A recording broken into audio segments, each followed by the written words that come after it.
Yo, what is happening, baby? It's your boy Dallas, aka Indo is my Nindo, and I'd like to officially welcome you to the Huddle Chat Sports Show YouTube channel.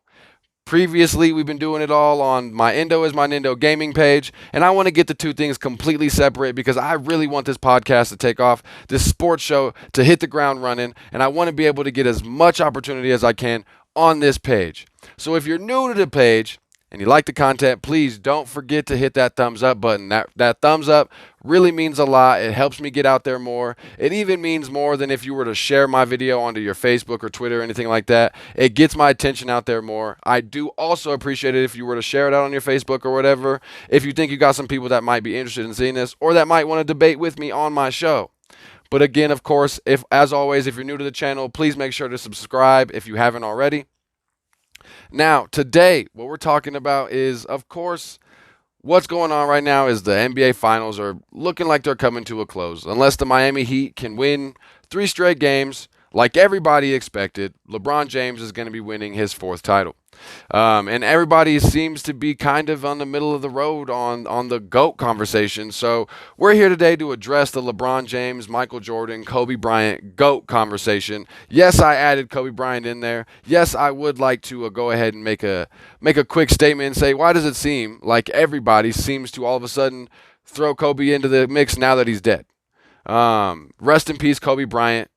Mamba forever. But why does everybody seem to try to throw Kobe in the mix now? Before he passed away earlier this year, nobody was talking about Kobe in the GOAT debate. So let's call it what it really is. We're going to be talking about the Michael Jordan, LeBron James conversation. Who's the GOAT, the greatest of all time? But before we get into that, you already know how we got to do it around here. If you got them, smoke them, roll them up, dab them up, whatever you do, if you consume. Of course, the reason we started the channel is because marijuana is becoming a big part of life and a big part of sports. It's starting to become infused with sports. We're seeing athletes past and present coming out talking about their marijuana use. And marijuana has become a very big portion of sports today. You even see sports leagues like the NFL and the MLB stopping testing for marijuana and allowing their players that form of therapy and that form of medicine. So, of course, we're going to get medicated while we do this. Before we get into the hot take, we got to put the fire upon spliff, baby. Go ahead, smoke them if you got them. Let's get going on it. Like, as soon as you click on the video, it's and then marijuana title cards with smoke coming up. It's like I just wanna know how you feel. Tell me, am I doing it right? I may be covered in cat hair, but I still smell good. Baby, let me know, how do I like in my do-rag? Don't lie to me, let me ride. Let's just jump straight into it head first. LeBron James has already missed his window. The train has already left the station. LeBron James is all world. He's great. He is one of the greatest players of all time. But is LeBron James the greatest of all time? Absolutely not. And it's easy to see how somebody could be born before 1995 and just instantly think that LeBron James is the best basketball player that ever walked onto a court. We aren't talking about overall career numbers when we say the GOAT. As far as the greatest career of all time, LeBron James may have already passed Kareem for the greatest career as an NBA player, and that's only if you discount college for Kareem. He's already had the greatest career, the most statistically amazing career of any NBA player. Like I said, LeBron has had an absolutely amazing career, and you can't compare really anybody's career to him except Kareem Abdul-Jabbar, and like I said, LeBron may have already passed him, and that's only if you discount Kareem's college years. Because LeBron came straight out of high school. He's already in his 17th season, and he's looking to, potentially win his 4th title. It seems like a foregone conclusion already, but he won 2 titles with the Big 3 out in Miami and then brought back one to Cleveland against the Golden State Warriors in their 73-9 season. Great feats. LeBron James has done amazing. He's also got his MVP records. LeBron's career speaks for itself. But as far as the GOAT, fact of the matter is he cannot be considered the greatest of all time anymore. Some of the first arguments that you're going to hear from a LeBron James fan when you hear me say something like that, the first one is going to be, Michael Jordan never had to face any superstars. And I can't lie to you, it makes me just want to smack a motherfucker right in the mouth for just saying something so ungodly stupid. What do you mean Michael Jordan never faced any superstars? I mean, let's just look at some of the superstars that Michael Jordan had to face throughout his career. In 91, he faced a 31-year-old Magic Johnson, who was the reigning MVP from 1990 and finished second in MVP voting in 1991. In 92, he faced a Clyde Drexler, who finished second in MVP voting behind Michael Jordan that same season, and also made the finals in 1990. In 93, he faces a 29-year-old Charles Barkley, who wins the MVP and leads his team to the best record in the NBA that season. Then when he comes back from his hiatus, beats a 60-win Shaq and Penny team. Then we look in 96. Michael Jordan beats a Gary Payton, Sean Kemp team when they're 26 and 27 years old, and both players finish top 8 in MVP voting in that same year, and they lead their team to a 64-win record in the NBA. Jordan beats the MVP Karl Malone in 1998. Let's also not forget that he keeps the likes of Reggie Miller in the Indiana Pacers, as well as Patrick Ewing in the New York Knicks, completely out of the finals. He even keeps them from even attempting on a finals run because Michael Jordan was so dominant in that time. But no, wait. Let's look at the other side of the coin. If you want to talk about who Michael Jordan has had to face through his career, let's go ahead and look at what LeBron has had to get through his career. Outside of the years that he faced the Golden State Warriors super team, who has LeBron James even had to play against in the playoffs, or even had to get through in the last 10 finals appearances? A Boston Celtics team who was a shell of themselves at a time, and who the coach Doc Rivers at the same exact time says, our team, if healthy, cannot be beat. And that team was definitely compromised, definitely not healthy, and LeBron made it right through them. Who else has LeBron had to play? KD and Russell Westbrook when they were yeah, right. Let's not even consider that. A Spurs team with a really deep roster, very similar to what we got in this Miami Heat team, but have no real superstar on their team to speak of. Let's not forget Tim Duncan was on his way out the door. How much longer did Tim Duncan play after those finals?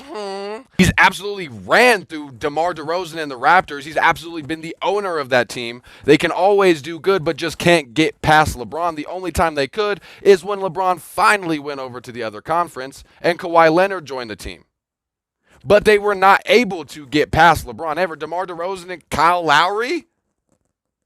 Yeah, right. Who has LeBron James seriously had to face outside of his Golden State Warrior year? I mean, let's not even talk about who he had to get through the whole conference. Let's just talk about what he had to get through in the Eastern Conference Finals to get to the finals.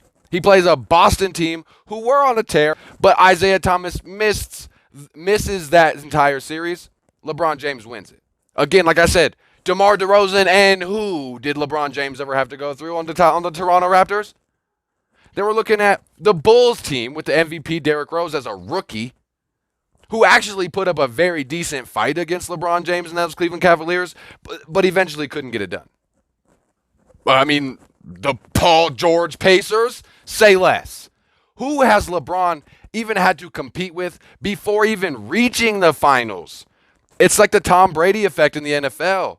When you put the greatest player at that time on any roster, it gives them a chance. Now, when you add in the fact that that player has no competition in his own division or his own conference, it's a given that he makes a finals 10 years in a row, because who was stopping him? I mean, and then let's always look at the argument. Everybody always says that Michael Jordan could not win without Scottie Pippen. And that's very true. You give Michael Jordan Scottie Pippen, and he takes that Bad Boy Pistons team 7 games in a series, the defending champion Bad Boy Pistons, 7 games. They eventually lose in that playoff series, but then the next year acquire Dennis Rodman, and they go 6-for-6 in the finals. Nobody could beat Michael Jordan when it counted, and a matter of fact, nobody could even take him 7 games. Now, when you look at LeBron James with 2 superstars in Chris Bosh and Dwayne Wade, people even still say, as well as Anthony Davis has been playing, that Dwayne Wade is the greatest teammate that LeBron James ever played. And that's another argument for another day. We're not going to get into that right now. But I said Dwayne Wade, Chris Bosh, he has 2 superstars on his team, and he lost to the Dallas Mavericks, Dirk Nowitzki. He then again also loses to that same Spurs team. The fact of the matter is, even with two superstars, you could still beat LeBron James. And then let's look at the other basic argument, is that LeBron has better numbers. And like I said at the beginning of this, even though typically when people say GOAT, they don't mean greatest career of all time. I mean, numbers and stats can tell you any truth that you want them to. Shouts out to Matthew Berry for that one. But like, let's look at, for instance, John Stockton has overall better statistics than Isaiah Thomas, but John Stockton is not in the same category as Isaiah Thomas as a basketball player. We all know that. Statistics don't tell the whole story. Because at this point in his career, LeBron James has already played longer than Michael Jordan did. Now, let me put a stipulation on this, because there will be some LeBron fans that will come at me and say, Michael Jordan played when he was 38, 39, 40 years old with the Wizards. And I don't want you to count that. That shit is irrelevant. Do not count that. But also don't forget, Michael Jordan at 40 years old still averaged 20 points per game. But at this point in his career, LeBron James has already played longer than Michael Jordan did during his 13-year stint with the Chicago Bulls.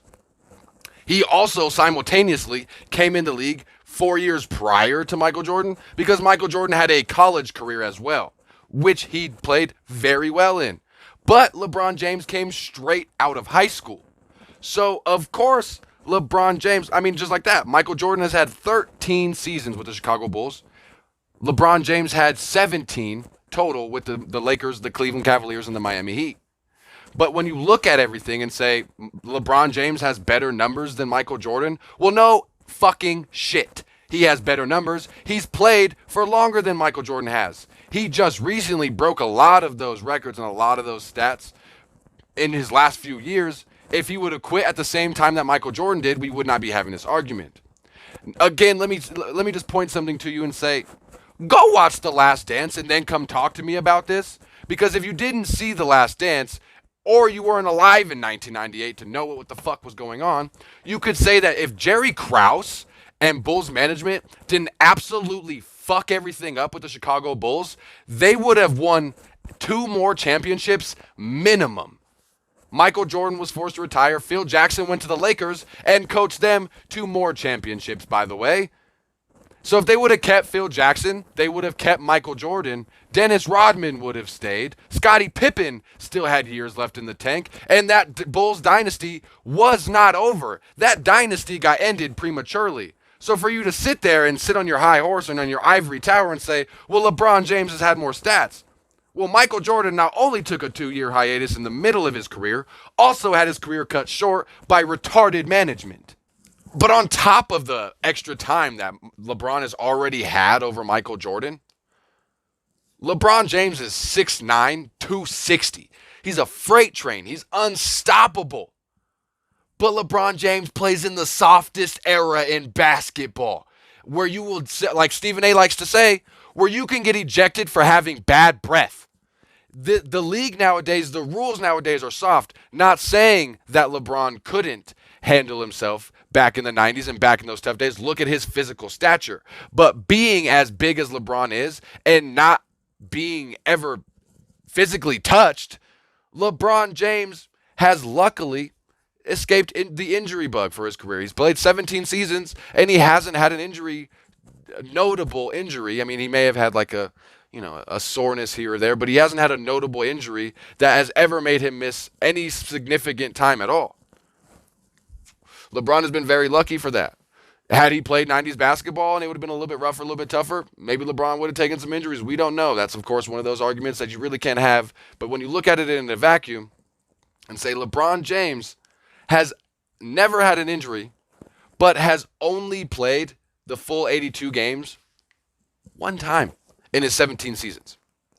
Michael Jordan, in his 13 seasons playing with the Chicago Bulls, played 82 games 5 times. He played 81 games twice, and he played 80 games 1 time. And that counts. That matters. He was there every game, every play. He didn't get those games off for rest. That shit didn't exist in the 90s. Not only are the rules soft, the coaches are soft. It's a soft league nowadays. Not saying we have soft players. which we have some softer players. We don't have them rough riders, even like they did when LeBron first came in the league in 2003. They didn't have a Kendrick Perkins. They don't still have Shaq. We got some softer players than we did back in the 90s and in the 80s.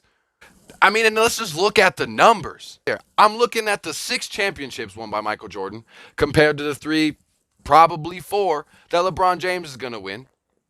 How many losses has Michael Jordan taken in the finals? 0. How many losses has LeBron James taken in the finals? 6. Very less likely 7. But 6 losses compared to 6 wins. 4 wins compared to 0 losses. I mean, just that number alone should speak for itself. Then when you look at the 10 scoring titles that Michael Jordan got to the 1 scoring title that LeBron James ever got, then you look at the 9 times that Michael Jordan won first time all defense to the 0 LeBron James got it. Then you look at the defensive player of the year that Michael Jordan got to the 0 times that LeBron James got. So Michael Jordan is better on offense. He's better on defense. He's more reliable. And yes, Michael Jordan is 5th on all-time scoring list, but he took some years off and his career got ended early. However, Michael Jordan is the number 1 scoring leader of all time per game. There's also a stat out there called PER that takes all the important stats, all the points, the rebounds, everything, puts it all together because some things matter more than others, and they give you a rating. And guess who leads NBA all-time history in PER rating? Michael Jordan. Let's be honest with each other. The debate is over for LeBron James. He already missed his window. Unless LeBron James can get better than what he's at right now, he's not going to be considered the greatest of all time, the GOAT. He's the king, without a doubt.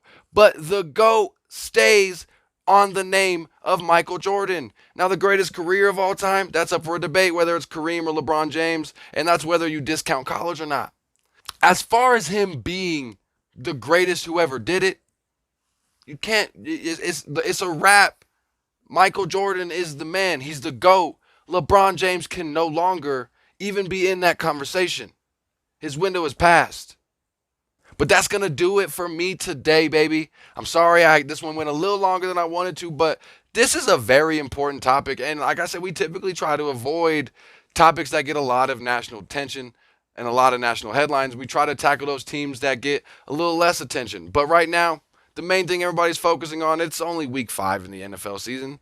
The main thing everybody's focusing on, besides the positive COVID tests in the NFL, is the NBA Finals. They're going to be up on ESPN live tomorrow at the time of this recording. And we're all expecting LeBron James and most importantly, Anthony Davis, to win this championship. And without a doubt, it's Anthony Davis's Finals MVP. If for some reason LeBron James gets the Finals MVP, it's going to be without a doubt an argument that LeBron James robbed Anthony Davis. Like I've said before, Anthony Davis has come out here in the playoffs so far, and even more in the finals, proving that he's more valuable to the Los Angeles Lakers than LeBron James is. I'd say that the Lakers could completely win this series without LeBron James. But can you say the same about Anthony Davis? We're going to have some arguments again next time on the Huddle Chat Sports Show. Again, thank you so much for tuning in today. If you haven't already, hit that like button. If you're new to the channel, make sure to subscribe. Please don't forget to like, subscribe, share my content out. Help me get that attention out of myself. I'm really trying to get this going. And please also never be afraid to comment, debate ideas, questions, anything that you'd like me to bring up on the show. Because I'm doing this for y'all. I can't wait to actually start getting more guests on the show. That's going to be the eventual future of the show. Bringing guests on, having blunt talks with them, and debating back and forth different storylines. But that's going to be it again for us today, guys. Much love. Thank you for tuning in. It's your boy. Stay high, stay blazing, but most importantly, stay safe out there. And I'm out of here. Peace.